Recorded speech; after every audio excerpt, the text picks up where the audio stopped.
everyone. Welcome to the Elite Real Estate Podcast. I'm your host, Sam Popple, along with my co-host, William McClelland. What's going on, Will? Living the dream, man. Everything's good. Good to see you. Really excited for the guest today. So, without further ado, let's make it happen. Yeah, so today's guest is a friend of ours, Salvador Rivas.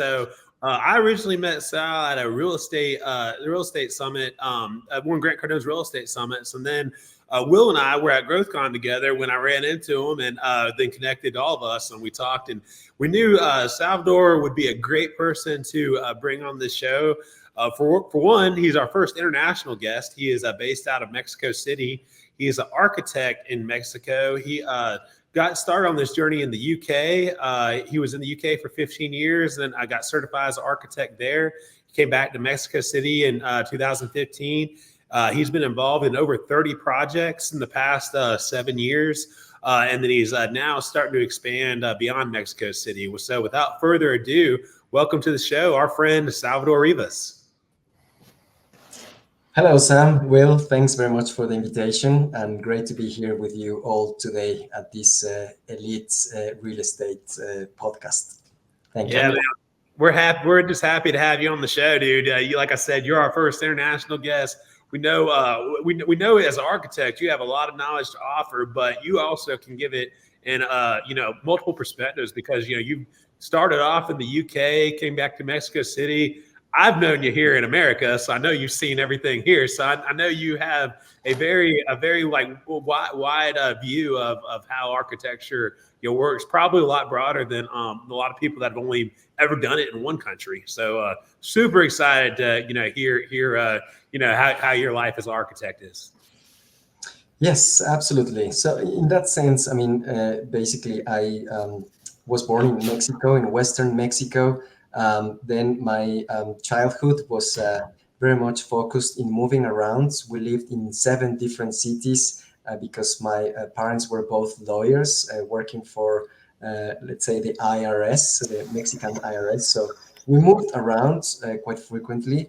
And being, a child at that time, it was actually very difficult to keep moving around because even changing schools, changing environments. But now that I see in retrospective, I have lived in 27 different places, let's say houses or apartments, and that provided me with a very good insight of what I wanted to do moving forward. So that, let's say, first stage in Mexico, I studied my degree in Mexico, in Eastern Mexico, and then I moved to the UK to pursue my postgraduate studies. I was based in London, and that was actually one of the first goals that I had, from early on.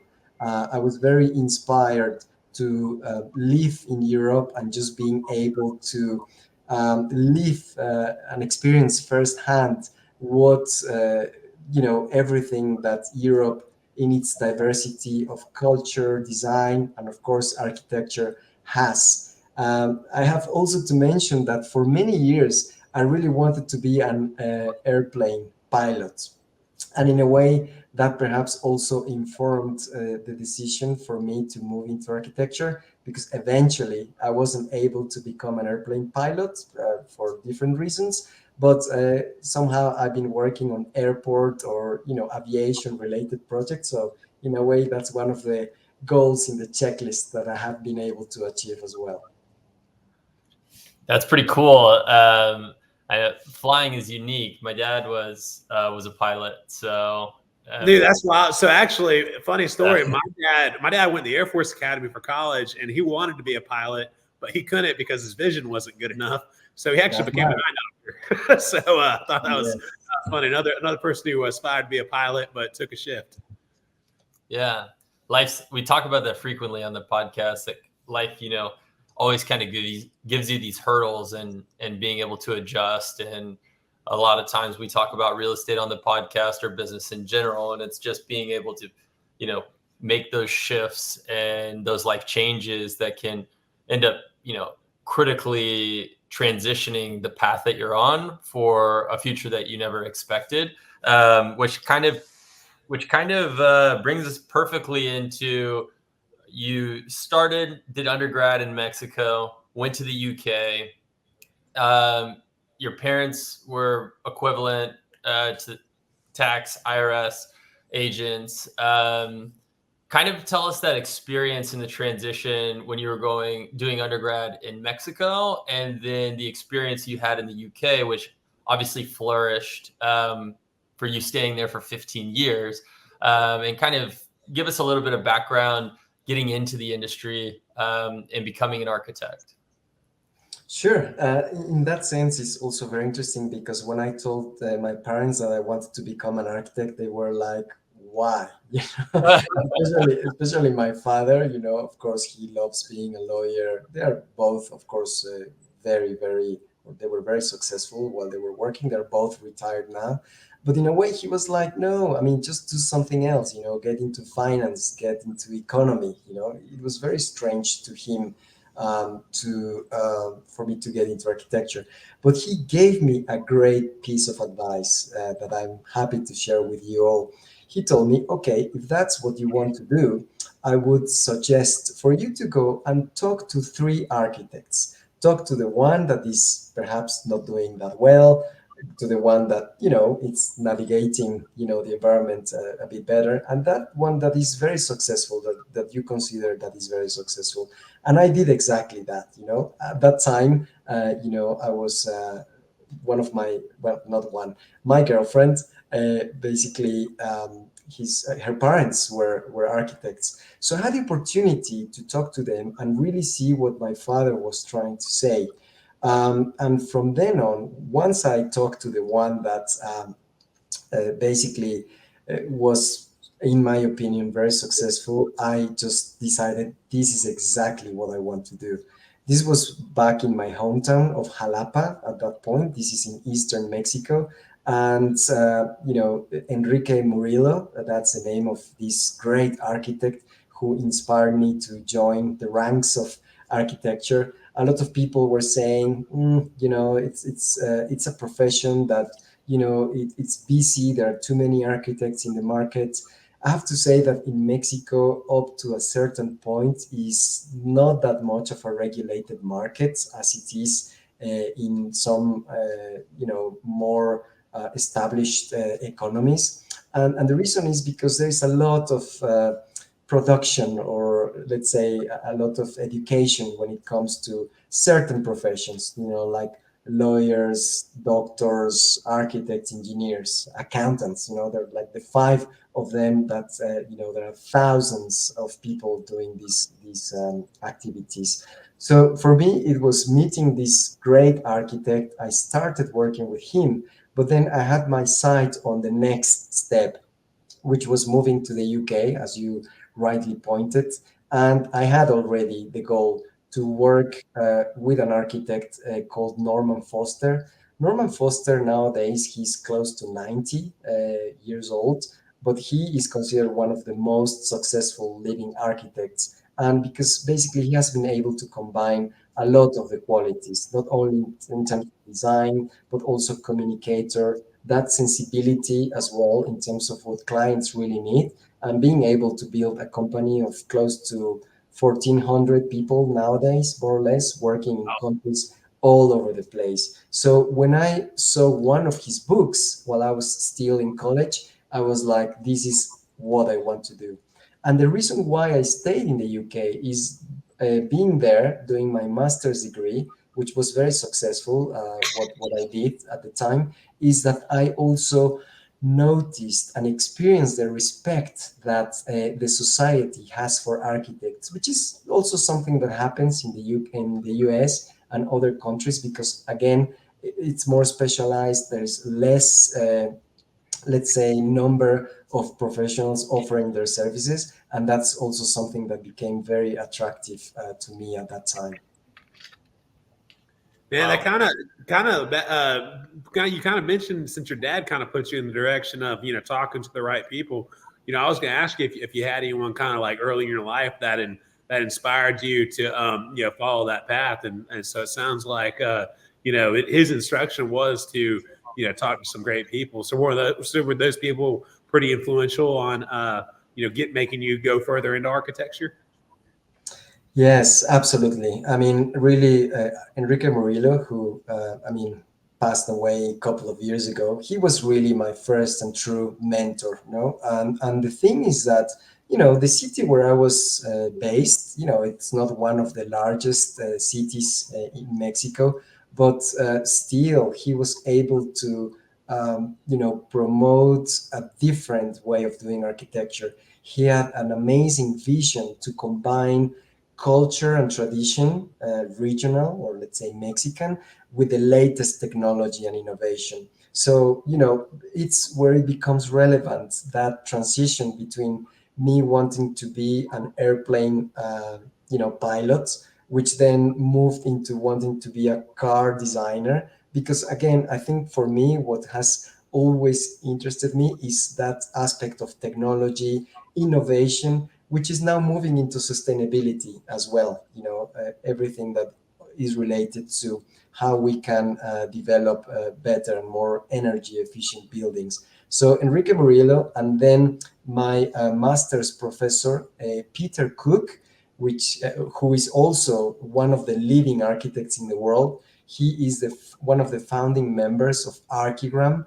And just to make the analogy, Archigram back in the 60s in the UK was like the Beatles, let's say. And actually, there were also four members. So Archigram really transformed the way architecture was being considered, because they already moved into those aspects of efficiency, of prefabrication and sustainability that 60 years later is actually, or perhaps even more, is becoming much more relevant. And then Norman Foster, as I was saying, I worked with him for close to 12 years. Again, one of the top architects and practices in the world. And that allowed me to work in projects all over the world, from Europe, Middle East, Far East, and then more recently in Mexico, where I became one of the partners overseeing or being involved in some of the most important projects that the practice was developing in the region. That's amazing. Wow. It- So going through the many years that you have in the industry, I know something that was probably always in the back of your mind was to get back to Mexico and be able to bring this technology and innovation and sustainability back to your home country, which you went back in 2015.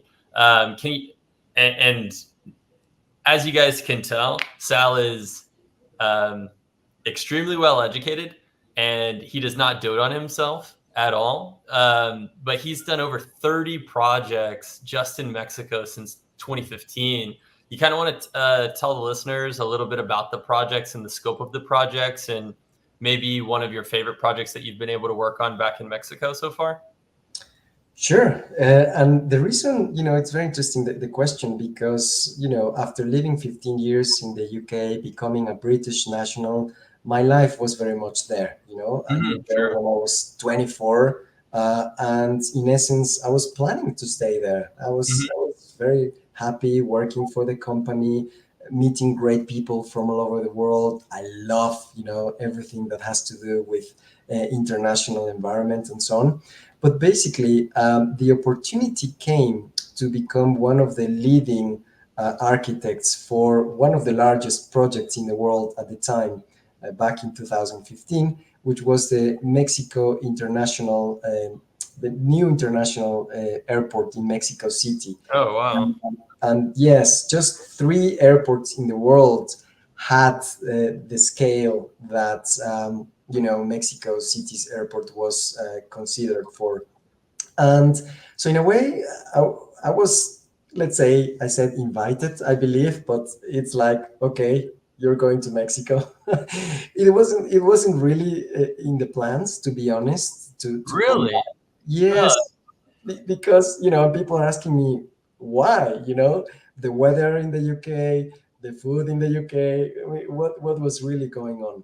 Because what I was thinking is, like, professionally, I was doing really well. I can say, Mhm. and I was exposed to all this global expertise. But then when I came back, something happened. After 4 years working on that project, I realized that I had to do something on my own. And coming back to my country, connecting with school or college friends, they started planting that seed. It's like, do you remember, the dream that you had, to start on your own? And, somehow you start having clients and colleagues saying, would you be interested in doing something on your own? Very, very difficult decision. After 20 years working in corporate environment for one of the top companies in the world and having like a safe job and being in an extremely comfort zone, it has been one of the most important yet challenging decisions that I have taken. And 7 years, and if I notice, I sigh, deeply, but it has been an amazing, amazing journey because that has allowed me to move from those very large and complex projects internationally to projects in Mexico, which I've loved.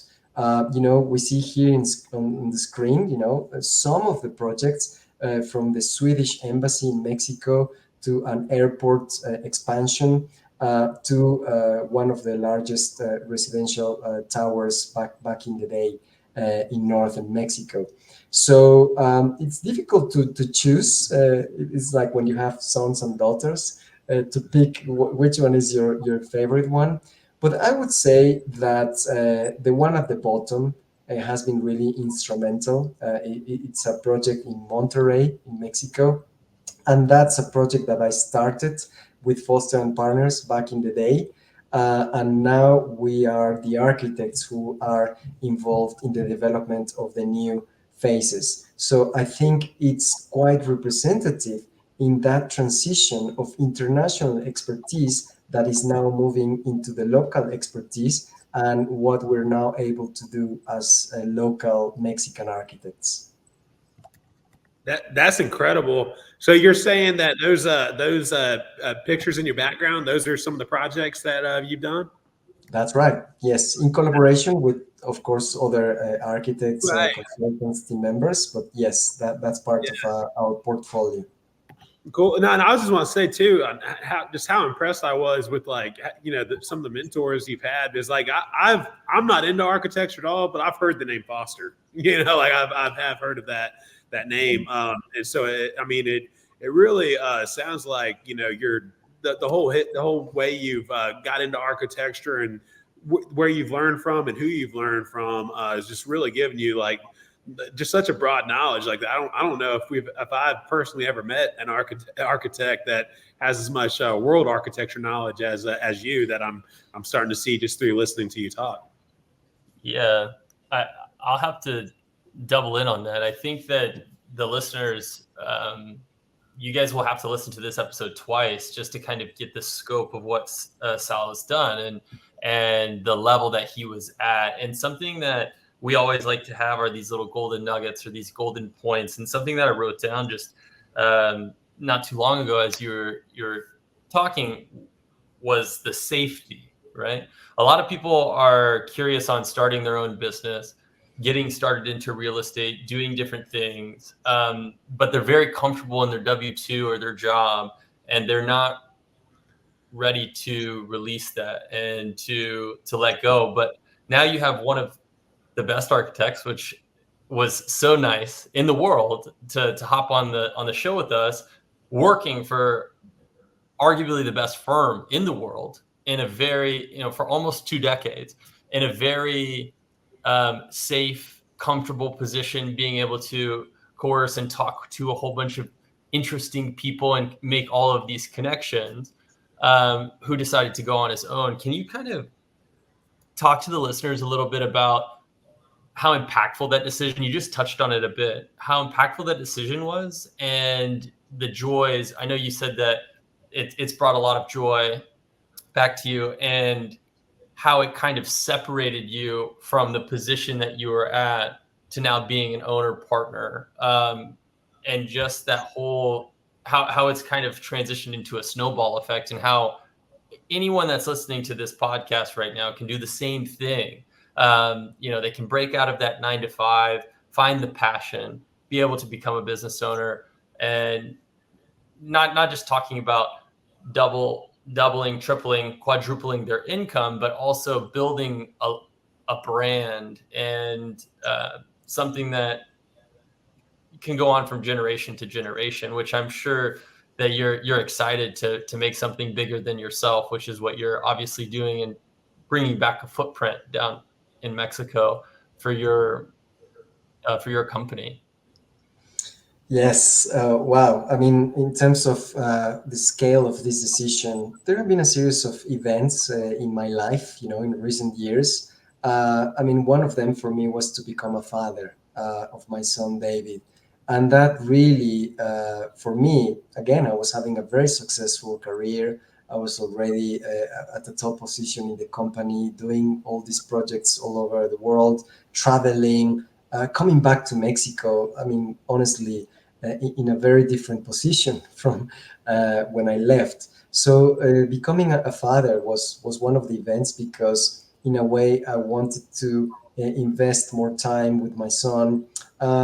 We keep learning from our past experiences. I'm so grateful to both my parents, especially my mother, who really took care of me big time.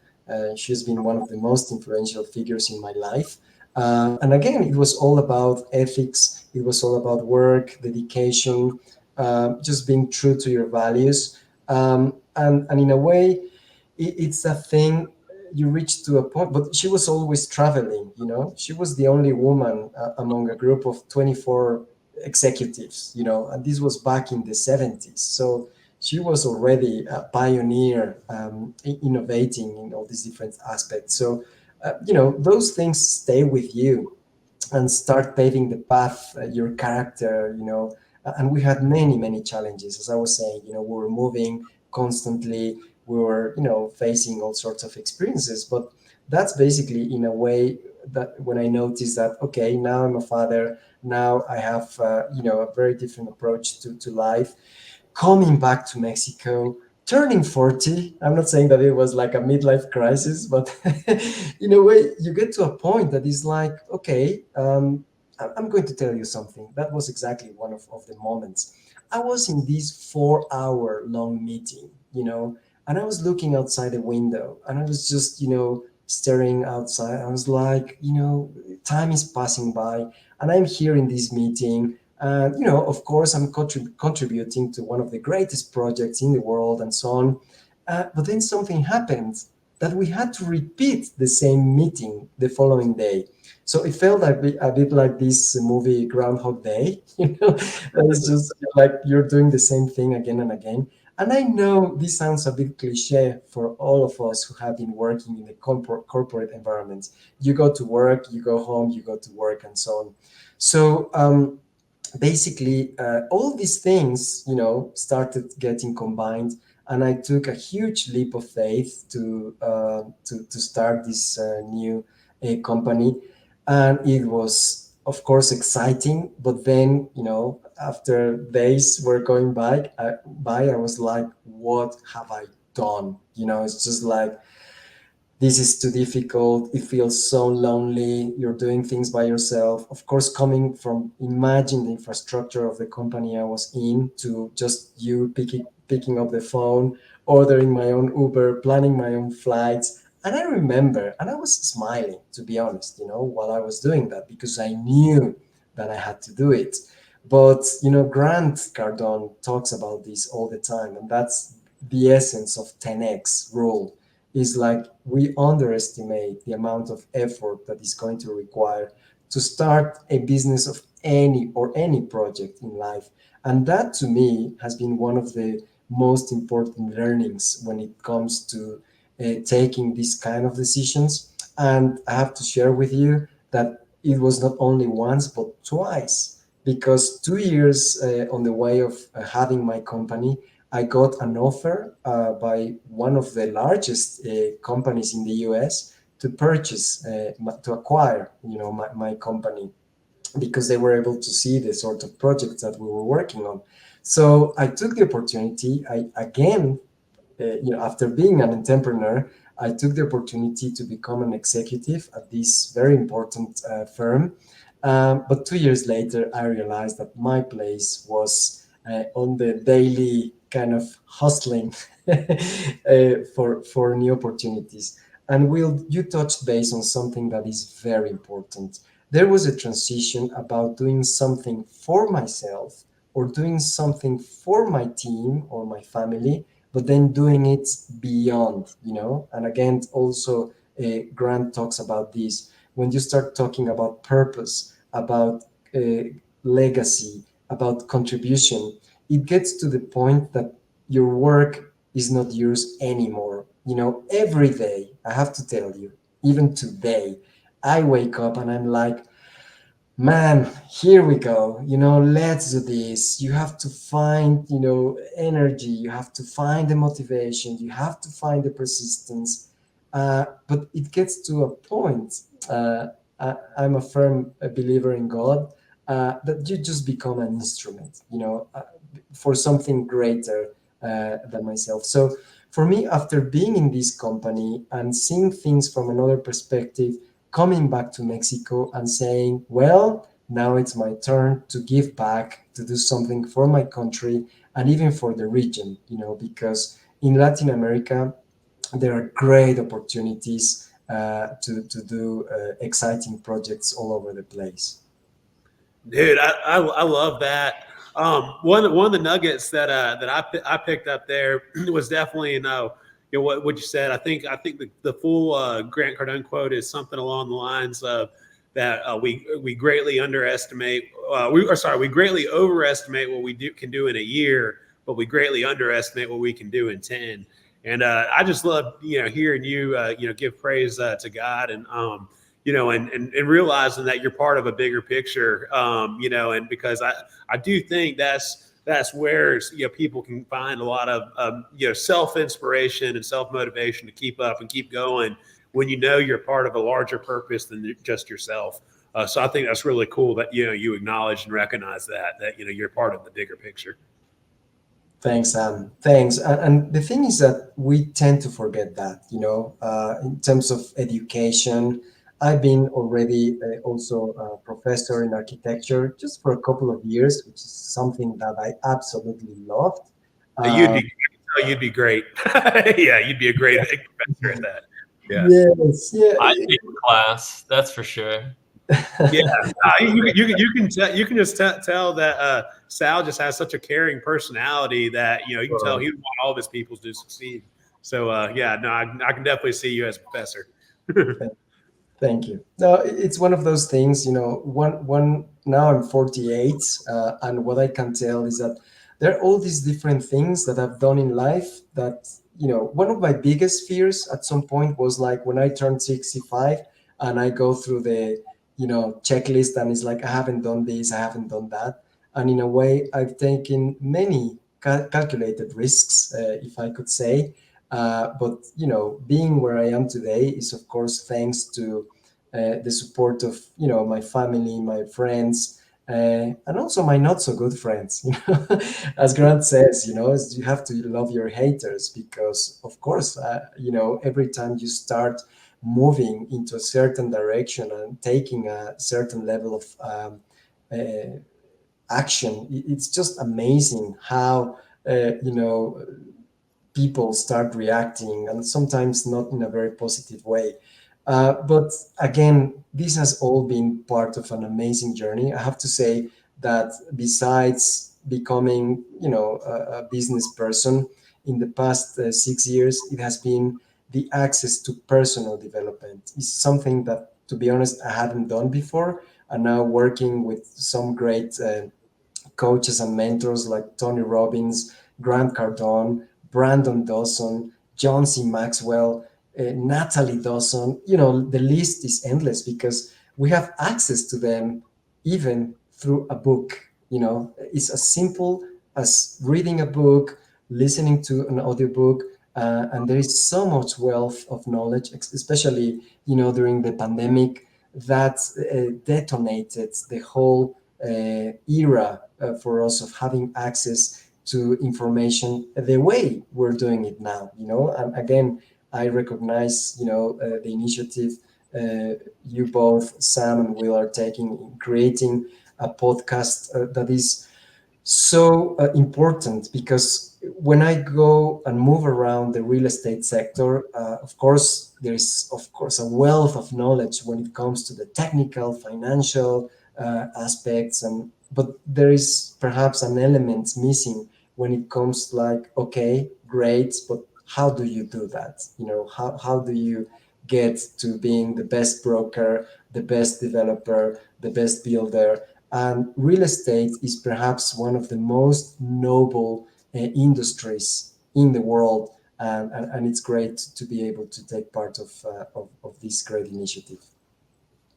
Ah, well, I really appreciate that, and our guests are very lucky to have you on here, and we're just thrilled, and it was just so great to meet you in person. And if you guys have any can picture like just a really great guy, and Sal just emulates everything that he's saying right here on the podcast, face to face as well from the first time we met. So um, really, really awesome. But you mentioned quite a number of things there. And one thing that I think would be interesting to talk about is a little bit more on your business, down to like the name of your business, scope of projects, because you said Latin America has tons of potential for fun and interesting projects. And obviously, that's your niche. And there could be some listeners on here that would be interested in that, including Sam and I. So kind of, can you go into a little bit of detail on some of those fun projects and what you are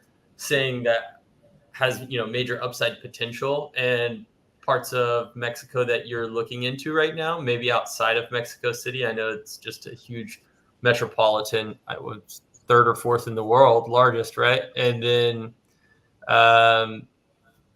where you said you're in eastern Mexico, and correct me if I'm wrong, it's Jalapa?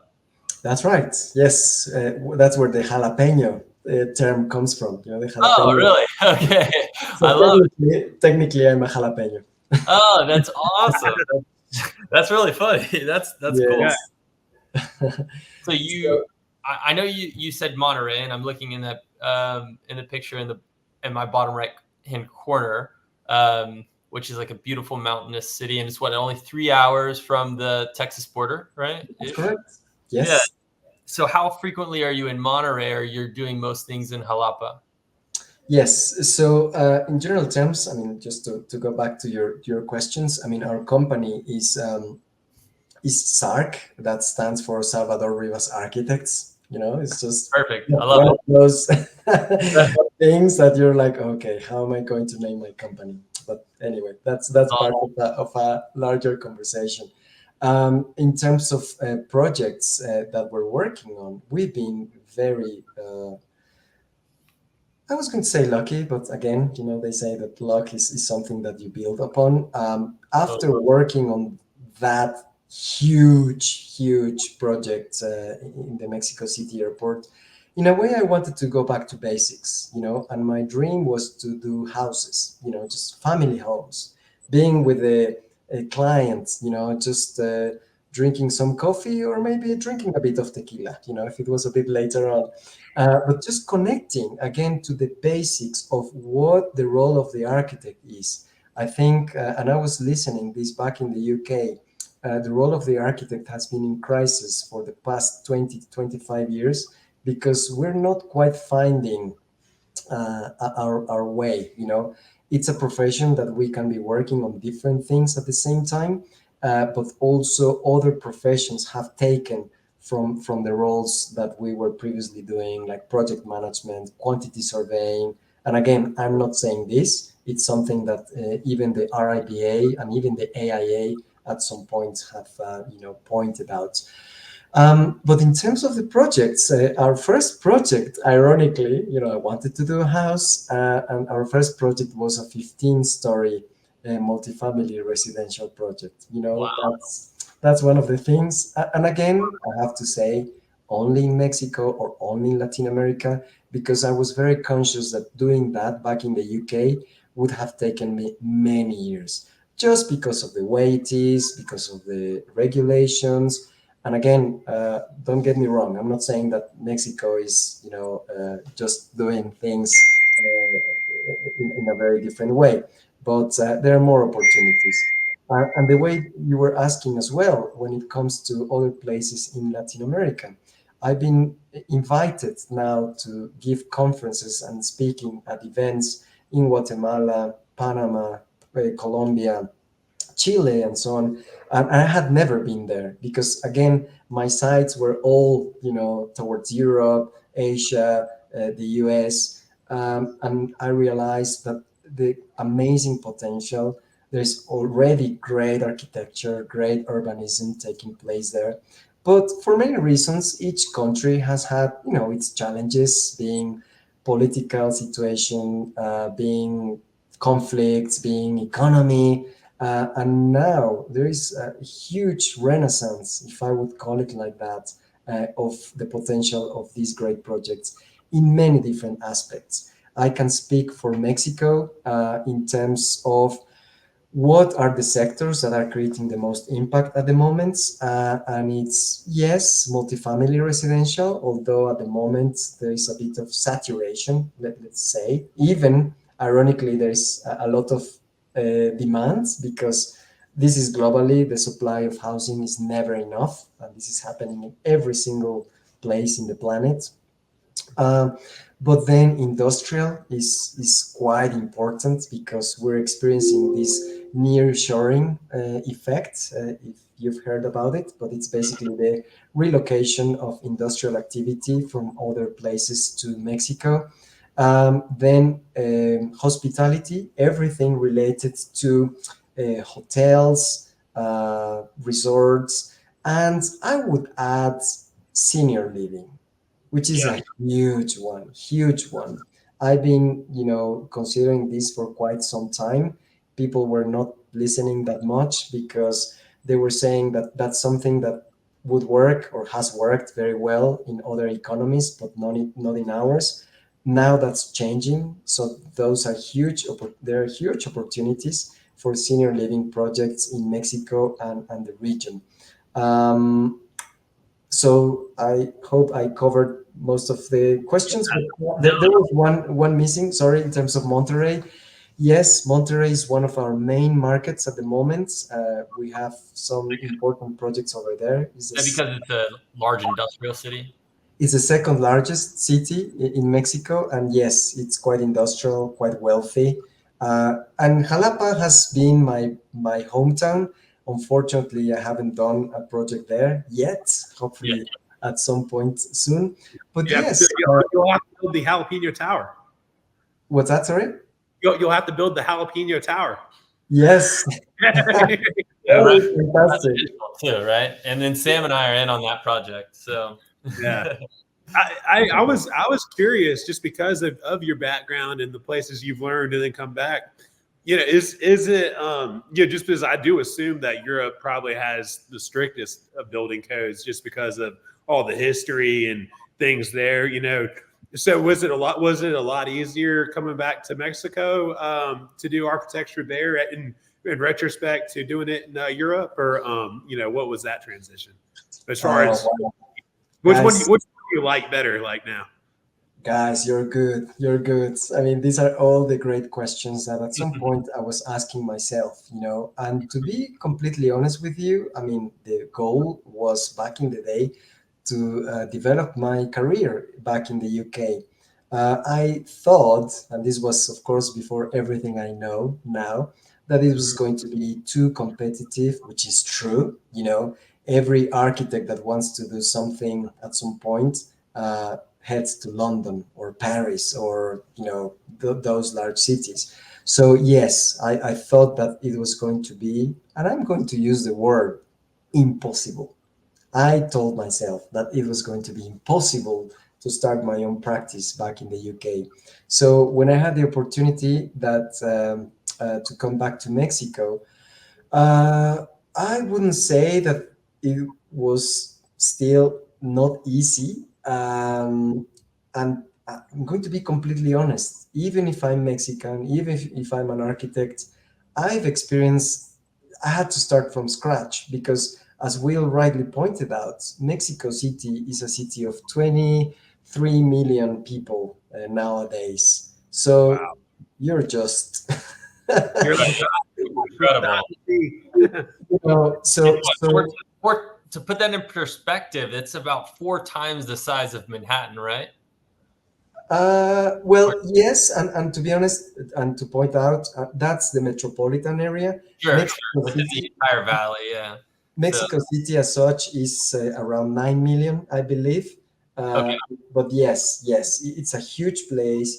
It's very difficult to make yourself, known as a name, especially as an architect, newcomer. I had never lived here. I didn't study here. I don't have a family here, so I very much had to start from scratch. Um, so not particularly easy when it comes to codes, regulations, and so on. Yes, you provide a value, but then again, it's a free market. So even if you come with all these credentials and you say been there, done that, well, it's like, step on the line. It's like there are others before you. And also something else that works in our markets, and I hope I wouldn't be upsetting anyone, and if I do, well, so be it.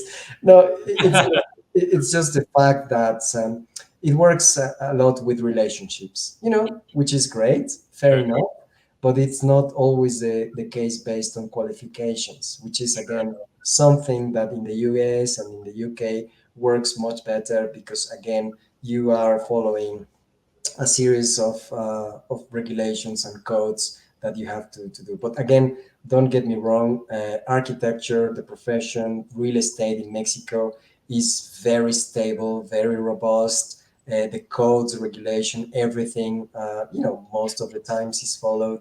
And especially, and this is for potential investors in Mexico, areas like Cabo or Cancun, which you probably know, and also Puerto Vallarta. Those are places that the market, of course, is quite sophisticated because the expectation is also sophisticated from international clients and investors. Definitely. I've gone to Cabo and it was insane. It was really nice. And I Yes. went to Puerto Vallarta and it was beautiful. Just where the mountains meet the sea. It was just, Yes. yeah, it was really cool. I definitely want to point out something he said just to make sure no one missed it, though. So his credentials are phenomenal, important. But what he said was even more important were his relationships. So, just kind of throwing that out there, for anyone listening that, you really need to have both because, it's great to have knowledge, but if you know everything but don't know anyone to go tell it to, or no one knows to call you to get the information, it's very hard to grow. But if you have great relationships, and then those people know what you know, like know that what the expertise you have on different things, they're much more likely to call you and use you for jobs. And so it's definitely sounds like Salvador had learned that and definitely built those relationships. That's how he has those background photos going on. Thanks. And I mean, the fact that we're here today is because of that. It would be very easy for me just to stay back home and even, going to all those events that I was going to. I mean, it was a major investment, in terms of time, in terms of money, in terms of Travel energy. And yes, and especially, some borders, go through customs just to come to an event. So yeah, it's a lot because I'm pointing that out also for our viewers, some of the people that do go to events, because I know that I've been to a bunch of events over the past few years, and some of them I'm just flying to the other end of my state. I live in Pensacola, which is on one end of Florida, and a lot of the events that I've done been down in Miami.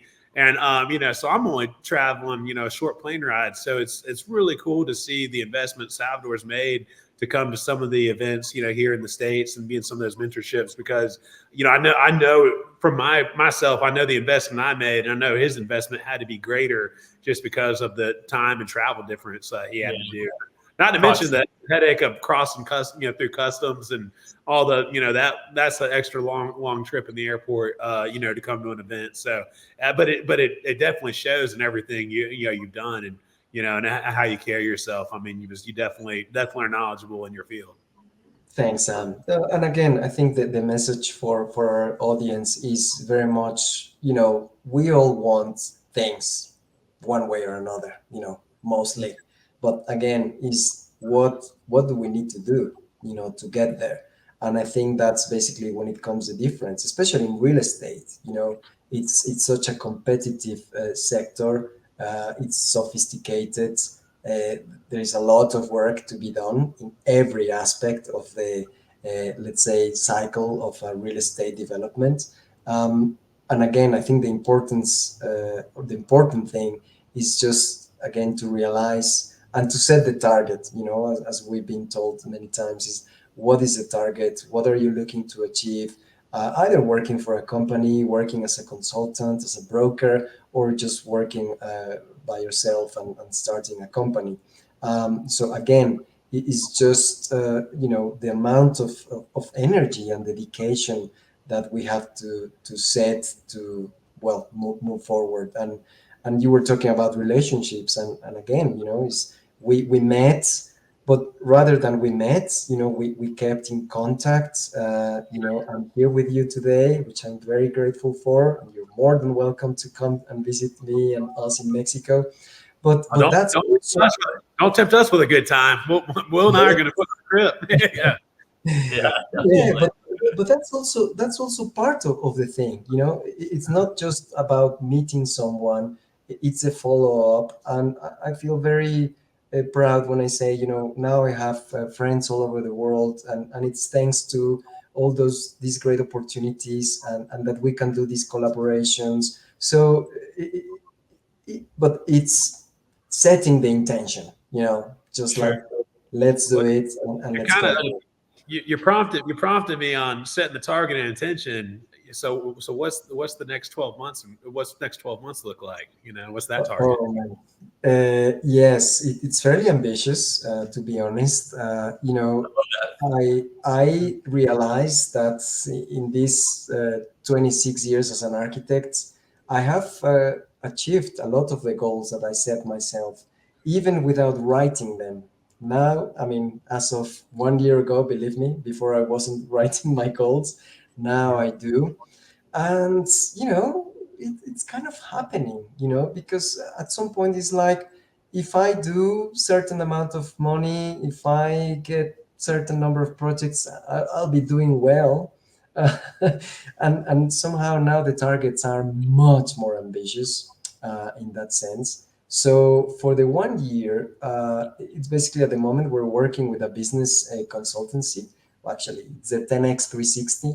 So I want to complete the platform process with them. They've been fantastic in everything that we're doing so far. I've done the 10x 360, or actually I'm doing the 10x 360. So that would be, one of my goals professionally, because that would set the blueprint for our company to become what I envision it to be in the next 10 years, which is the leading architecture practice in the region, being Mexico, Latam, growing our team, growing our projects, growing our revenue. But more than anything, it's I have this vision to give back, and I'm going to say it fairly open, the struggles that I'm going through today, not last month, not last year, how, I can help young architects, or, entrepreneur architects, just to, because we're many. I meet architects all the time. We're in the thousands in Mexico. And I'm not saying I have the formula or everything, but the fact that I'm going through the things that I'm going through, I think it's a sign, just to say, Salvador, go and do it, as our mentors say, of course, now in the process. Go and do it, and then share it. So that's a vision that I have for myself, for my family, for my company, and it's exciting. It's exciting, to think just about the possibility.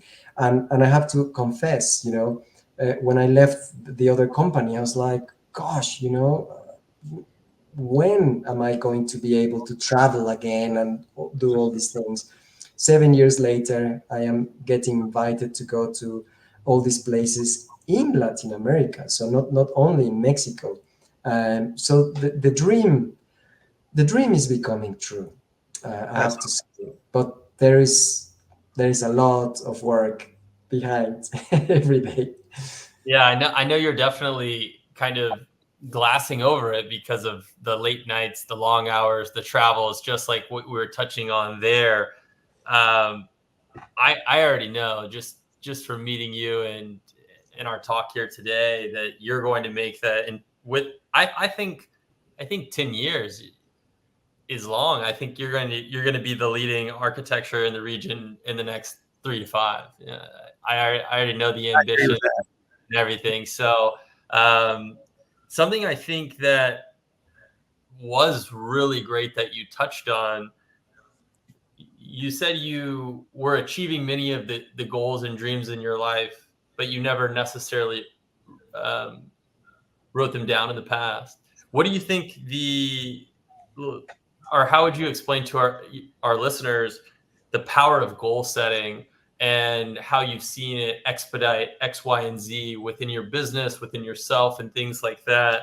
And have you noticed writing these down and writing the goals down and looking at them and doing daily affirmations, has that made a difference in expediting some of those goals from the past where you achieved them, but now you have it written down, you have the vision, and this is why I already know that 10 years is going to trickle down within 3 to 5. But how do you think the power of goal setting has really transcended you, um, especially in this journey of entrepreneurship?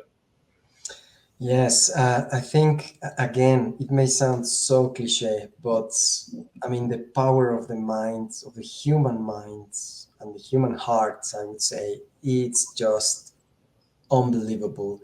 It is quite sad to see that the vast majority of people, and again, I am including myself, I'm going to say it, quite openly. Last night, this morning, you wake up with doubts, with fear. Am I going to make it? Are we going to get paid? Is my team going to do what we have to be doing? And so on. So goal setting is something that we should all have. They should teach this at schools, and also within our families. We should be able to talk more openly about this because it's all again with intention. And more than anything, setting the goal is the one part, taking the action is the second one, but then dealing with the situation, because as you were saying, I'm simplifying what it meant working for this top company in the world, which for many years was my goal, and I achieved it. But behind that is all the failures, all the rejections, all the things that didn't work out, in the process.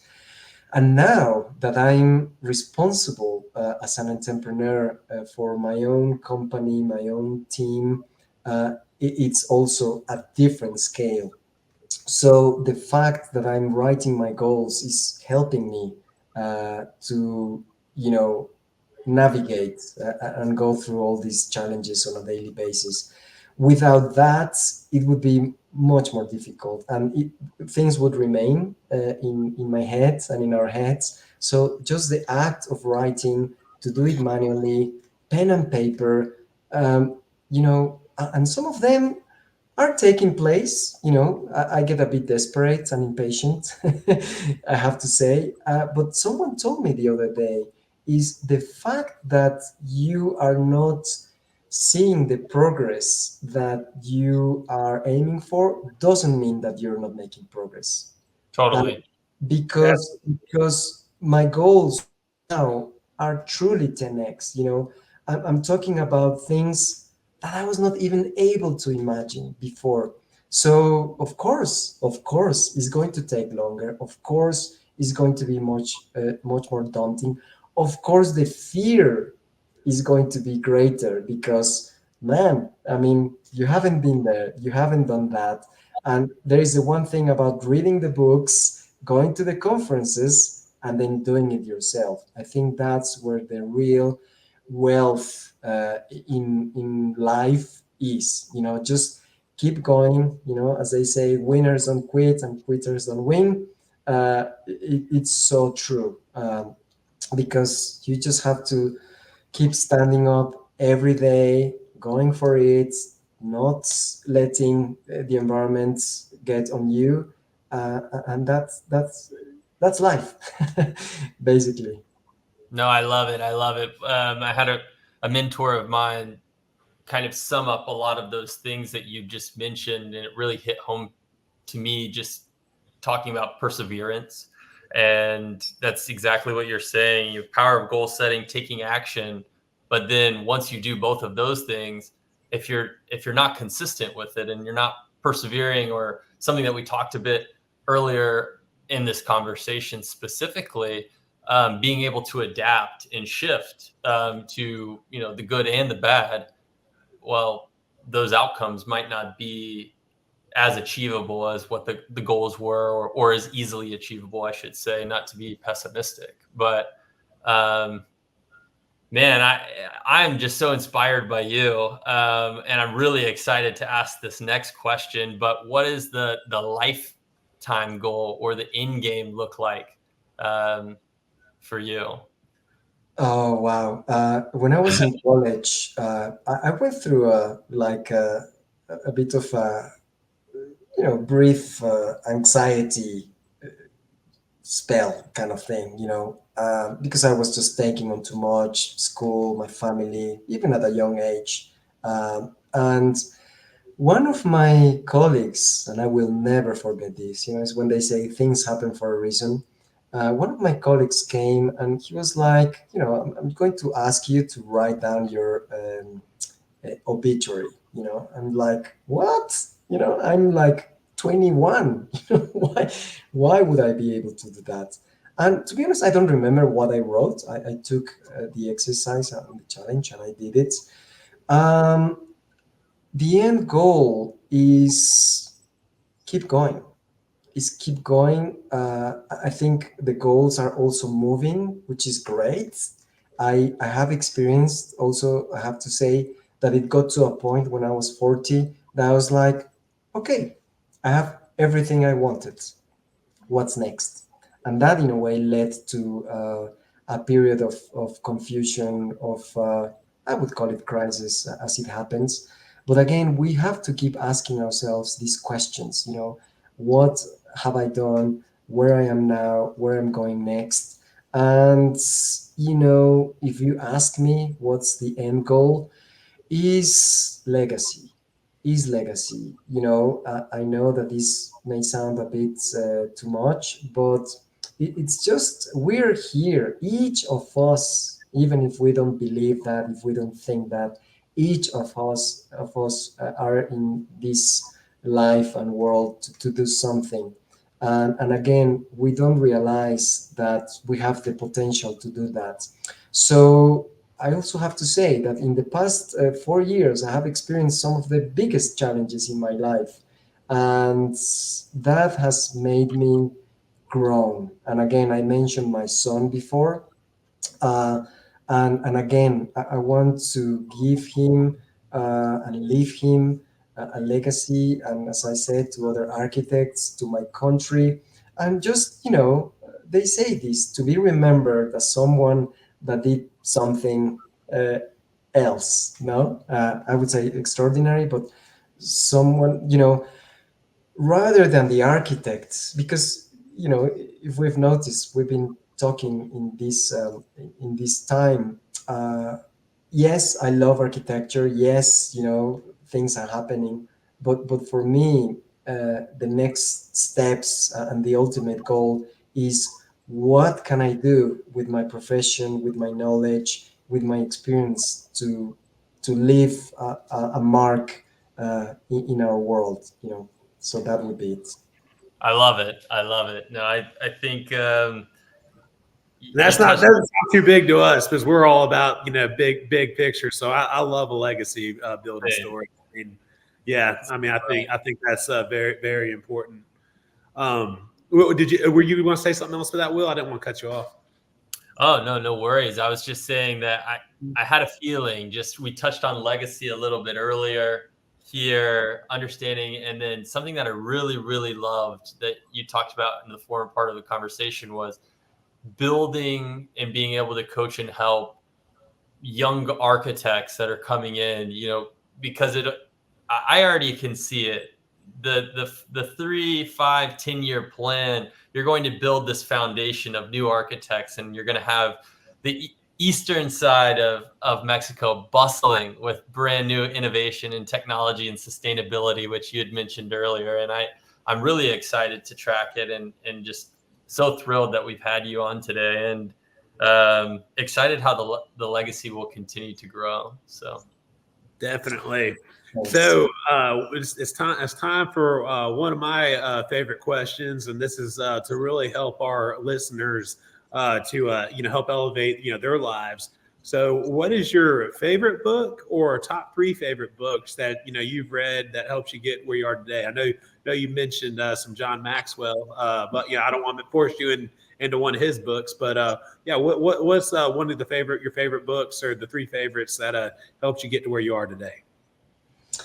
Yes, well, I have to say from my current reading, I would say the Bible would be the first one.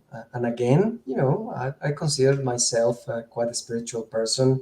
Again, thanks to my mom. But yes, I'm getting into the habit very recently to read the Bible every morning, and just opening to any random page, and I it's was gonna just I was gonna ask you, do you do more Old Testament, New Testament, or do you just completely open the book and whatever God's trying to tell you that day is what you read?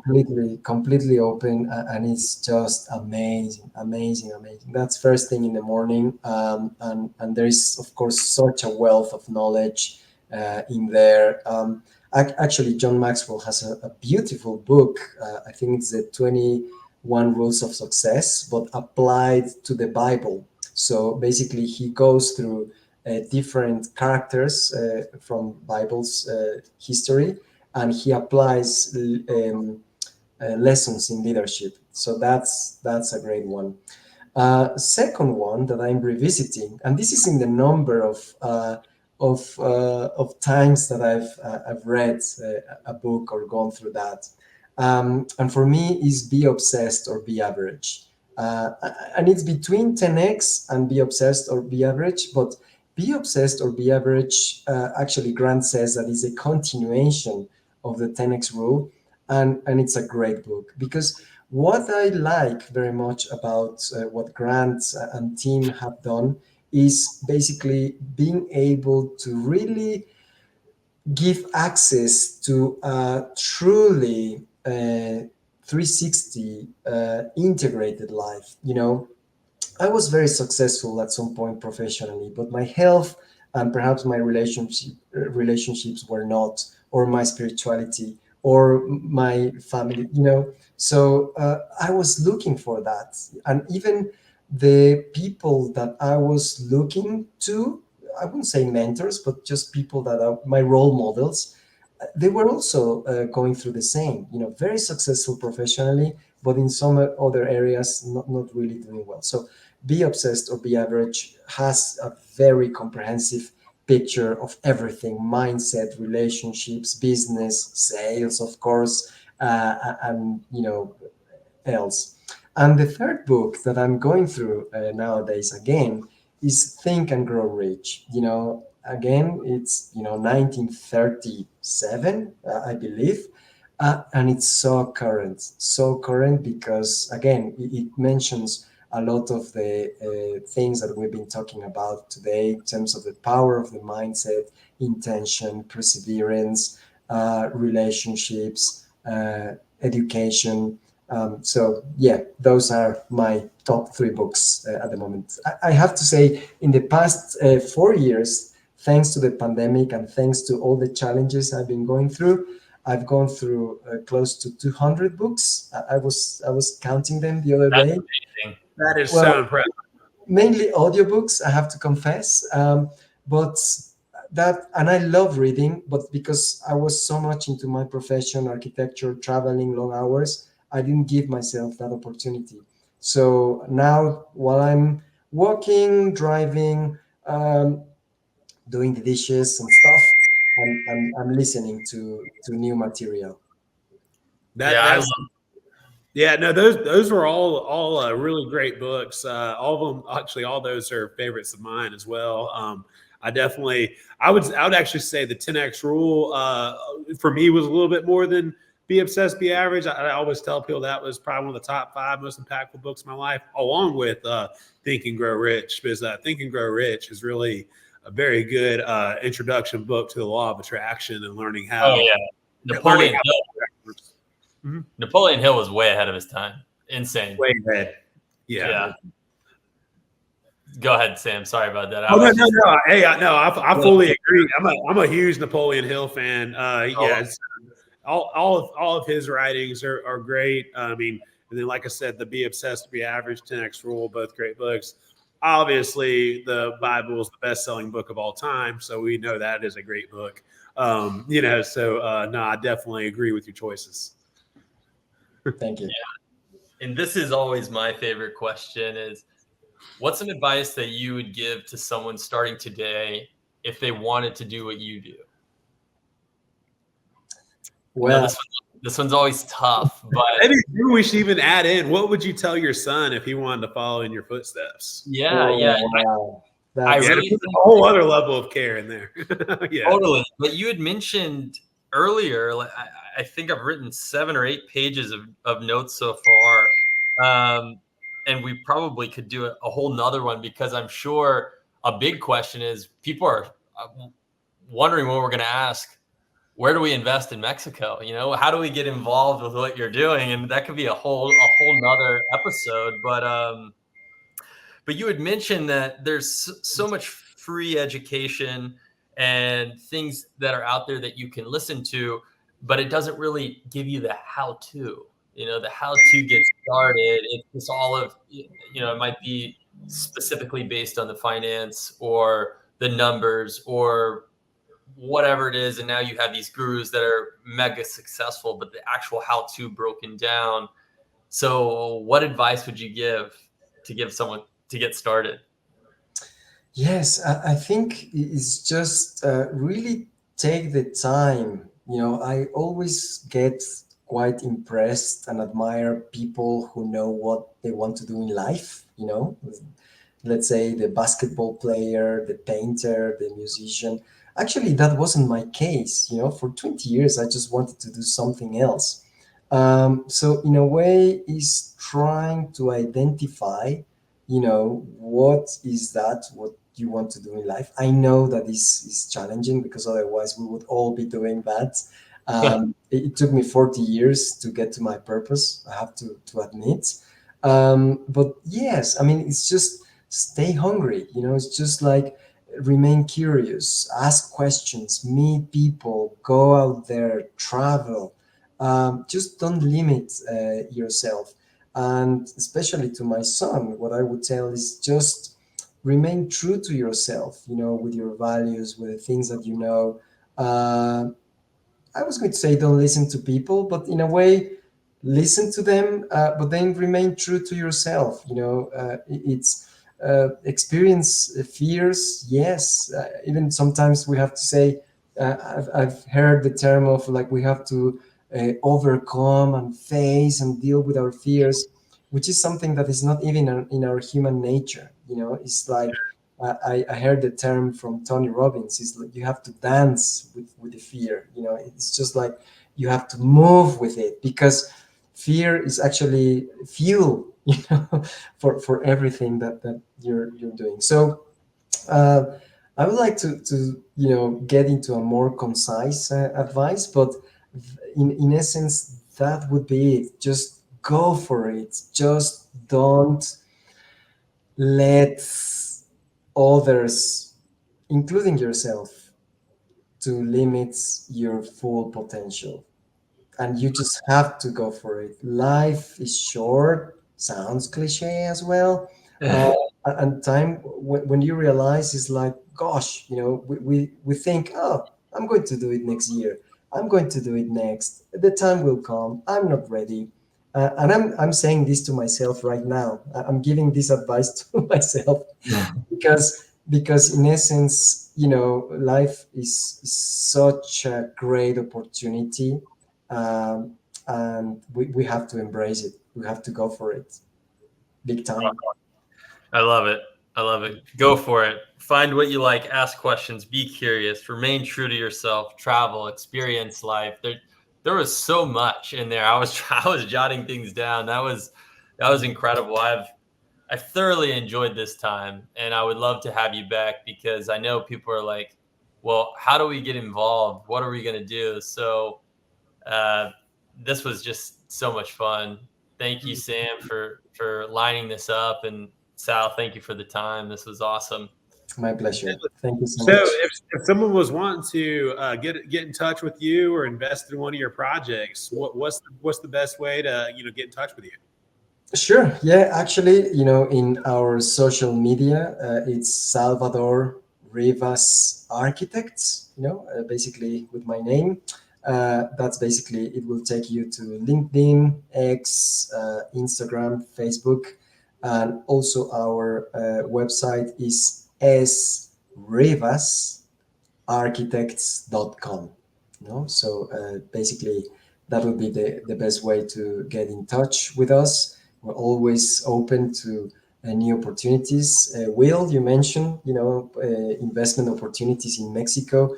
I was just, I've been to many real estate forums, fairly sophisticated ones recently, and they're talking about the Mexico moment, and I think in terms of the great relationship that we have between both of our countries, the US and Mexico, we're getting closer by the day with Mm-hmm. all the nearshoring, with all the senior living, with actually, I think we're breaking record when it comes to American citizens moving to Mexico City, for instance. It used to be other places. So there is a huge mobility and connection in many aspects between our countries nowadays. So I'll be more than happy to join the conversation and make connections. I'm in contact with investors, with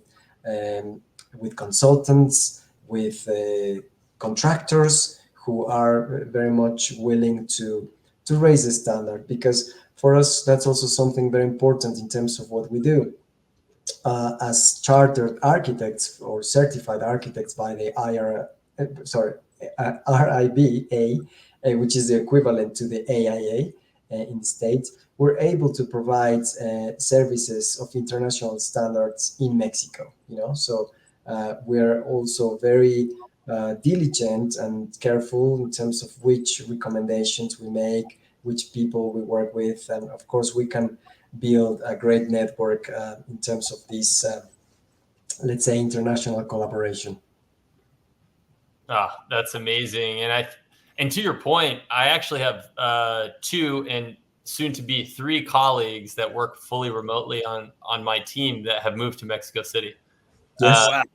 so they were all in the Bay Area in San Francisco, and it's just getting outrageously priced there. And it's relatively easy. I mean, a direct flight multiple every single day from the Bay Area. There's a number of airports to Mexico City, and so uh, one has lived there for going on 2.5 years. The other has been over a year, and now the third one did a 3-month visit and then is going back. So people are definitely moving. The Mexico moment, I love that.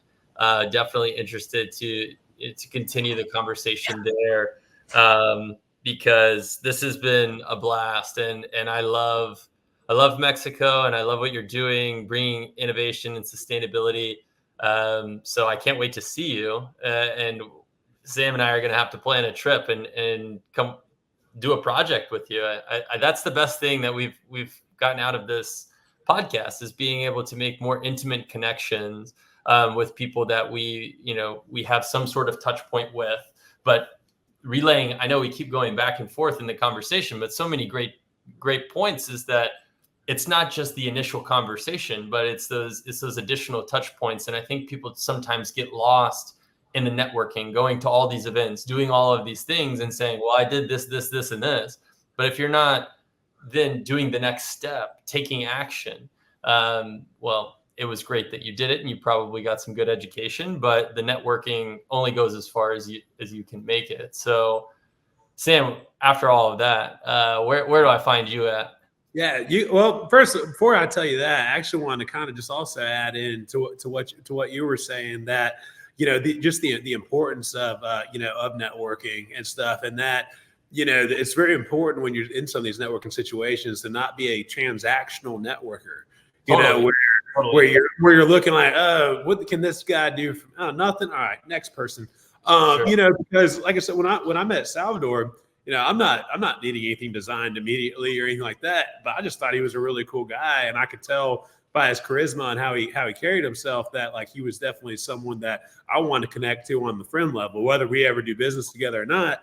I just thought he was a cool person to add to my contacts, and then just by doing that, he actually offered me. He had an extra ticket at this last GrowthCon that he messaged me and asked me if I had anyone else, to bring. You and I were already there, but it was just cool. It was just cool that he thought of me, as someone, we met, and then, now his willingness to come on the show, like I said, man, we're just so thankful that you came and gave us your time today.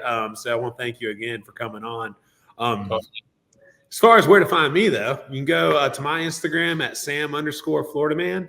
And feel free to shoot me a message if you want us to look at any deal you're doing, or if you have a deal you want to sell us or let us be a part of. So we definitely are always looking for investment opportunities. We're opportunistic investors, so we don't necessarily specialize in one category. We like to look at whatever makes money. So if you got a good real estate project that you just either need someone with a little more experience or someone with some financial ability, please give us a shout. Will, where can they find you? Yeah, you can find me on Instagram as well, or at the eliterealestatepodcast.com, where we have all of our episodes. Also, we have direct messaging functions there. So if you have a lead or something, and even if you just want us to view it and say like, hey, I think this could be an opportunity, we're all about the growth. There's so many deals and things like that. So even if you don't necessarily need us on the deal, but you just had some questions, that's what this whole community in the podcast is about. So you can definitely go to the eliterealestatepodcast.com, or you can get Sam_FloridaMan or elite REIFL.W McClelland. And you can find me on Instagram as well. We have lots of fun here. We appreciate all of the listening, and we really appreciate Clean Eats allowing us to put this podcast together. If you haven't tried any of their meals, highly recommend it. Balance for any type of dietary needs and things that you need, and it's all fresh, made in-house. I eat it. I was eating it like every single meal, and I love it. So thanks again for our sponsor, Clean Eats, and Sal, thanks so much, and Sam, always thankful. I love doing this every single week. It's like something that I look forward to at the end of every week. I'm just like so excited because I actually finished with 9 pages of notes. I just counted up. It's like just jotting down things, adding things, and if we weren't doing these live for an hour and a half, I wouldn't have these nine thought-provoking things for me now to be busy. I'm going to be busy doing all types of research and things like that. So thank you for all the insight. And Sal, hopefully we can get you back on a future episode. Definitely. Thank you so much. Thanks, Sam and Will. It's been a great experience being able to share with you and all your audience. And yes, I mean, it's a lot of things that have been mentioned, the power of networking, the power of relationships, the power of just education, growth, exchanging experiences. And again, as I was saying, I think the real estate sector is quite noble, because in the end we are building spaces for people, for their families, and of course it's also a business, and it's providing jobs for a lot of people. So within the chain of uh, of what real estate is, there are loads of opportunities to keep developing and growing. Awesome. Definitely agree. Well, we appreciate all of you guys for listening to us in this episode, and we'll see y'all next week with the Elite Real Estate Podcast. Thank you for listening.